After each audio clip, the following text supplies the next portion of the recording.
So hi friends, SSLC result check ಮಾಡೋದು ಹೇಗೆ ಅಂತ ತುಂಬ ಜನ ಕಮೆಂಟ್ ಮಾಡ್ತಾ ಇದ್ದೀರಾ. ಸೊ ಹಾಗಾಗಿ ಹೇಳ್ಕೊಡ್ತೀನಿ ಬನ್ನಿ. ಸೊ SSLC ರಿಸಲ್ಟ್ ಚೆಕ್ ಮಾಡೋದು ಹೇಗೆ ಅಂತ. ಸೊ ಕರ್ನಾಟಕ ಶಿಕ್ಷಣ ಇಲಾಖೆಯಿಂದ ಅನೌನ್ಸ್ಮೆಂಟ್ ಆಗಿರೋದು. ಸೊ ಅವರು ಮೇ 2nd ವೀಕಲ್ಲಿ ರಿಸಲ್ಟ್ ಹೇಳ್ತೀವಿ, ರಿಸಲ್ಟ್ ಡೇಟ್ ಅನೌನ್ಸ್ಮೆಂಟ್ ಮಾಡ್ತೀವಿ ಅಂತ ಹೇಳಿದರು. ಸೊ ಮೇ 2nd ವೀಕು ಯಾವ ಡೇಟಲ್ಲಾದರೂ ಅನೌನ್ಸ್ಮೆಂಟ್ ಮಾಡ್ಬೋದು ಅಂತ ಹೇಳಿದರು. ಸೊ ಇವಾಗ ಮೇ 2nd ವೀಕ್ ಬಂದಿದೆ. ಸೊ ಮೇ 2nd ವೀಕಲ್ಲಿ ಮೇ 8 ಅಂತ ಕೂಡ ಹೇಳಿದ್ದಾರೆ. ಸೊ ಮೇ 8ಕ್ಕೆ ಬಂದರೂ ಬರ್ಬೋದು, ಇಲ್ಲಾಂದರೆ ಮೇ 9 ಇಲ್ಲ 10 ಕೂಡ ಬರ್ಬೋದು. ಸೊ ಹಂಗಾಗಿ ಇವಾಗ ಪರ್ಟಿಕ್ಯುಲರ್ ಆಗಿ ಮೇ 8 ಅಂತ ಹೇಳಿದ್ದಾರೆ. ಸೊ ಸರ್ವರ್ ಬ್ಯುಸಿ ಇದ್ದರೆ ನಾಳೆ ಬರ್ಬೋದು ಅನಿಸುತ್ತೆ ನನಗನ್ಸಿರೋ ಪ್ರಕಾರ.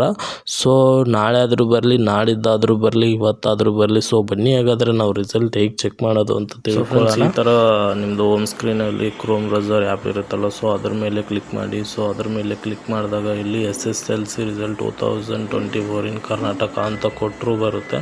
ಸೊ ಇವಾಗ ಈ ಥರ ನಾನು ಕಾಪಿ ಪೇಸ್ಟ್ ಕೊಟ್ಟಿದ್ದೀನಲ್ಲ, ಇದಾದರೂ ಕೊಡಿ. ಇಲ್ಲ ಅಂದರೆ ನಿಮಗೆ ಗೊತ್ತಾಗಿಲ್ಲ ಅಂದರೆ ವೆಬ್ಸೈಟು ಡಿಸ್ಕ್ರಿಪ್ಷನಲ್ಲಿ ಕೊಟ್ಟಿರ್ತೀನಿ ನೋಡಿ, ಅದನ್ನು ಕ್ಲಿಕ್ ಮಾಡ್ಕೊಂಡು ಹೋಗಿ ರಿಸಲ್ಟ್ನ ಚೆಕ್ ಮಾಡ್ಕೊಳ್ಳಿ.